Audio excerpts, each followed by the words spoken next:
এখন তো কন্টেন্ট ক্রিয়েশনে টাকাই নাই, সবাই জানে সেটা। কন্টেন্ট ক্রিয়েটর থেকে নায়িকা হওয়ার ইচ্ছা আছে? না না, আমার হচ্ছে গিয়ে সোশ্যাল মিডিয়ায় বেস্ট আছে। আমি কখনো হচ্ছে গিয়ে নায়িকা বা হচ্ছে গিয়ে এসবের পেছনে আমি কিছুতেই নাই। আমি কন্টেন্ট ক্রিয়েটর বেস্ট আছে। অনেকে ইথিকা পালের মতো আপনাকে দেখতে, আপনি কি বলেছেন নাকি? না আমি জানি না, আমাকে অনেক নায়িকার কথাই বলেছে এরকম এরকম, আসলে যার চোখ যেরকম তার আমাকে সেরকমই লাগে, তার মতো বলতে পারবো না। আপনার ফ্যামিলি থেকে কেউ কখনো বলেছে নাকি যে এরকম নায়িকা দেখতে? না, আমার ফ্যামিলি কখনো এরকম বলে না, কারণ আমার আব্বু আম্মু খুবই সহজ সরল।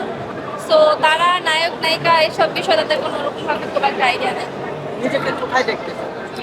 নিজেকে বেস্ট কন্টেন্ট ক্রিয়েটর হিসাবে, বেস্ট ইউটিউবার হিসেবে দেখতে চাই। অবশ্যই ভালো লাগছে, যেহেতু হচ্ছে গিয়ে সব সেলিব্রিটি আছে, তারপর হচ্ছে গিয়ে ওটিটি সবাই আছে, ভালো লাগছে। কি কাজ নিয়ে ব্যস্ত কেন? Content creation. কন্টেন্ট ক্রিয়েটর এখন পর্যন্ত যাকে জিজ্ঞাসা করা হচ্ছে ম্যাক্সিমাম কন্টেন্ট ক্রিয়েটর কি কেমন ধরনের মানে কি সাইড দিয়ে কাজ করছেন? কন্টেন্ট ক্রিয়েটর অনেকে, যেমন ফানি, অনেক সময় দেখা যায় ড্যান্সিং। আপনি কোন কন্টেন্ট আচ্ছা, আমাকে চিনিনি না এই জন্য, আমাকে চিনিনি না এই জন্য জিজ্ঞেস করতেছেন। আচ্ছা, আমি হচ্ছে গিয়ে ড্রেস রিলেটেড ভিডিও করি।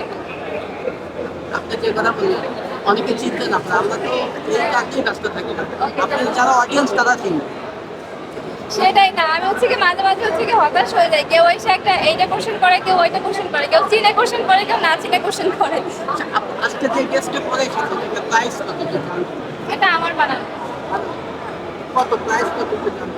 এটা আসলে প্রাইস আমি বলতে পারবো না, কারণ এটা আমার রিসাইকেলিং করা ড্রেস। এটা অলরেডি আমার একটা প্রোগ্রামে বানাই করা হয়েছে, সেটাকে আবার হচ্ছে কিন্তু কাস্টমাইজ করে রিসাইকেলিং করে করে আসছে। যদি একটা মার্কেটে সেল দেওয়া হতো তাহলে কত টাকা হয়েছিল?